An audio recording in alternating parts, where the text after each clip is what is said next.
देखिए, ईरान ही टिका रहेगा। ईरान ने पहले से ही तैयारी कर रखी है युद्ध की। हम्म। ईरान को पहले पता था कि युद्ध होगा। ईरान पूरा सक्षम है इस टाइम पर। ईरान अपनी फुल फॉर्म में है। तो मुझे जो हम्म। लगता है कि ईरान जो है अभी पीछे नहीं हटने वाला है। हम्म। और अगस्त सितंबर में भी ये तक ये युद्ध जो है वो चलेगा और उसके बाद भी चलेगा। आप देखेंगे कि यूक्रेन और रशिया का युद्ध अभी भी चल रहा है। तीन हम्म। साल लगभग हो गए हैं। तो युद्ध ऐसे खत्म नहीं होते हैं। हमारे मनों में वो रह जाता है वो चीज कि हाँ, हमें युद्ध करना है। अब ट्रम्प जो है, जब तक वो नहीं हटते हैं वो भी अपनी लगाते रहेंगे पीछे से जोर की खुराफात करते रहेंगे। लेकिन ट्रम्प को चाहिए कि वो हट जाएं, क्योंकि उनके 12वें गुरु आने वाले हैं जून में। तो उनको और मुंह की खानी पड़ेगी और उनको जो है उनको उनके डाउन हो जाएंगे वो। तो इसीलिए ट्रम्प को चाहिए कि वो हट जाए, क्योंकि ईरान अभी नहीं मानने वाला है। ईरान अभी हम्म। और लंबा इस युद्ध को लड़ने की पूरी तैयारी करके बैठा हुआ है, जो मुझे दिखाई दे रहा है ग्रह स्थितियों से। और ईरान का पलड़ा भारी भी है। इतनी छोटी कंट्री होके जो इतने बड़े सुपर पावर से लड़ रही है, वो सोचिए किसी बल पर तो लड़ रही होगी, या फिर उसके हम्म। पास कुछ ऐसा होगा, उसने सोचा होगा। उसको ये डर नहीं है कि हम सब खत्म हो जाएंगे तो क्या होगा, क्योंकि वो पूरी तैयारी से युद्ध में उतरा है और पूरी सोच कर उसने ये जो कदम है उठाया है युद्ध का। ऐसे ही नहीं वो लड़ना शुरू कर दिया है। तो ईरान जो है वो लंबा इस युद्ध को खींचेगा और पीछे नहीं हटेगा अभी, जो मुझे दिखाई देता है। और ट्रम्प हम्म। को ही पीछे हटना चाहिए। हम्म। ठीक है। और ऐसे में देखिए ईरान पीछे हटेगा नहीं, आपने जो संकेत दे दिए हैं कि ये जो जंग है वो लंबी चलने वाली है, ऐसे में इसका असर भारत पर कितने बड़े पैमाने पर हो सकता है? भारत की भविष्यवाणी क्या बता रही है इस जंग को लेकर? भारत की भविष्यवाणी तो यही है कि भारत जो है इन सब चीजों से सीख रहा है कि हम्म। हमें आत्मनिर्भर होना चाहिए। अगर हमें पेट्रोल डीजल ना मिले तो हम कैसे सरवाइव करेंगे। भारत को एक हम्म। ये सोचना चाहिए ये कि हम उपलों पे रोटी बनाए, या जैसे भी भारत भारत को आत्मनिर्भर होने के लिए ये सिखा रहा है युद्ध की बनना है भारत को। लेकिन भारत जो है इस युद्ध में प्रत्यक्ष भाग नहीं लेगा। मैंने आपको बताया था कि जी। भारत जो है वो अभी क्योंकि शांति प्रिय देश है हमारा। हम्म। तो भारत, लेकिन हाँ ये देखिए, भारत को विश्व गुरु कहते हैं, और विश्व गुरु जो होता है, गुरु की बात सबको ही मानते हैं, चाहे वो राजा ही क्यों ना हो। तो हम्म। लेकिन अगर हमारे मोदी जी, अगर हमारा जो देश है बीच में आके इनको समझाते हैं, तो हो सकता है बड़ी शक्तियों के, बड़े देशों के दबाव से कि ये युद्ध रोका जा सके, क्योंकि गुरु की बात सबको माननी पड़ती है और भारत हम्म। विश्व गुरु है।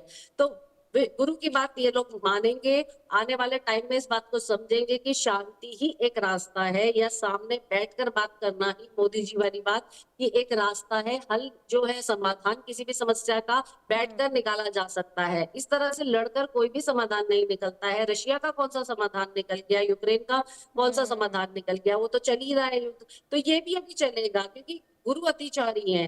और हम्म। गुरु जब भारत विश्व गुरु है, तो भारत समझा सकता है बिल्कुल इन लोगों को। और सद्बुद्धि जो है इन्हें भगवान दे ही सकते हैं अगर हम उनकी शरण लेते हैं तो।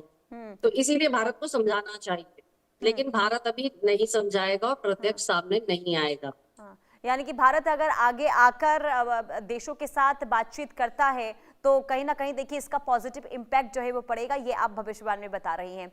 लेकिन कहीं ना जी कहीं लोगों के मन में डर बिल्कुल। ये भी है पर्णा जी कि कहीं ऐसा ना हो कि लॉकडाउन जैसे हालात बन जाए, तेल संकट को लेकर जो स्थिति देखने को मिल रही है, गैस को लेकर जो अलग अलग तरीके से खबरें सामने आ रही है, तो लोगों के मन में भी बहुत तरह की आशंकाएं हैं, डर है कि क्या वाकई में भारत में लॉकडाउन लग जाएगा, क्या क्या वाकई में तेल और गैस के संकट बहुत ज्यादा खराब हो जाएंगे भारत में? भारत लेकिन इस दृष्टि से जी भारत को लेकर क्या है, योग क्या बनता हुआ नजर आ रहा है?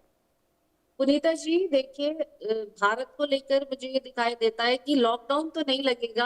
एक हम्म। मतलब भयानक वाला लॉकडाउन नहीं लगेगा जैसे कोरोना में लगा था। मैंने पहले भी बोला था, हम्म। एनर्जी लॉकडाउन लग सकता है। हमारे पेट्रोल और डीजल, ये गैस, ये सब जो है हमारी भारत सरकार अपने स्टॉक में रखेगी, और जनता के लिए ये सब इतनी छूट नहीं होगी खुली। हमें पब्लिक ट्रांसपोर्ट का यूज करना होगा, और हो सकता है वर्क फ्रॉम होम जो है वो उसका दोबारा से कॉन्सेप्ट आ जाए। और ये भी है कि स्कूल बंद हो जाए और ऑनलाइन क्लासेस स्टार्ट हो जाए, क्योंकि जाने आने में पेट्रोल लगता है। हर हर बच्चा आजकल देखेंगे तो कार में जा रहा है या कैब में जा रहा है। स्कूल बसें ये सब बंद हो जाए।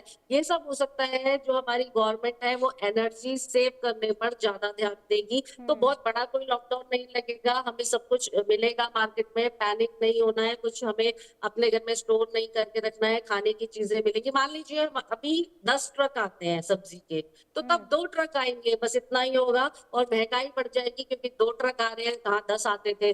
तो इससे महंगाई पे असर पड़ेगा, महंगाई बढ़ जाएगी। तो बिल्कुल लॉकडाउन लगेगा, लेकिन एनर्जी लॉकडाउन लगेगा, सीमित लॉकडाउन लगेगा, कोई भयानक वाला लॉकडाउन नहीं लगेगा। शादी, पार्टी, लंगर और ये जब जो ये सब होते हैं भंडारे, इन पर रोक लग जाएगी। अभी मेरी किसी से बात हो रही थी, उन्होंने बोला कि मेरी बहन की शादी है, ठीक है, उन्होंने जी। बोला बहन की शादी है, लेकिन अब मुझे ये डर लग रहा है कि मैं अपने ऑफिस वाले लोगों को बुलाऊं तो कभी सारे ही ना आ जाए, क्योंकि मेरी मदर ने मना किया है, सिलेंडर नहीं मिल पा रहे हैं, खाना कैसे बनेगा। तो लोगों को खुद सोचना चाहिए, जो बुला रहा है, कि उसको वैसे ही वो जो भी शगुन है वो भेज दें या दे दें, या जो भी वो चाहते जाए कम से कम, क्योंकि वो तो मना नहीं कर सकता, उसको काट देना मजबूरी है।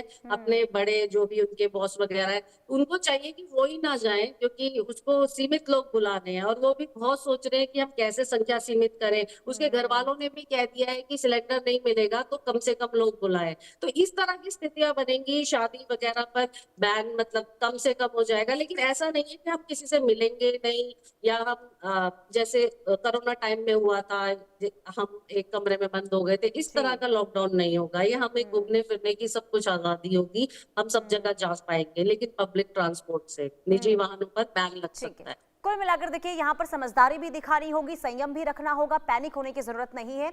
अगर स्थिति, हालांकि भविष्यवाणी बता रही कि थोड़ा सा इधर उधर देखने को मिल सकता है, लेकिन ज्यादा हालात खराब नहीं होंगे। बहुत शुक्रिया अपर्णा जी जुड़ने के लिए इंडिया न्यूज से, और बताने के लिए कि इस वक्त ग्रह किस तरीके से खेल खेलते हुए नजर आ रहे हैं मिडिल ईस्ट में। बहरहाल रुकते एक छोटे से ब्रेक के लिए, ब्रेक के बाद भी खबरों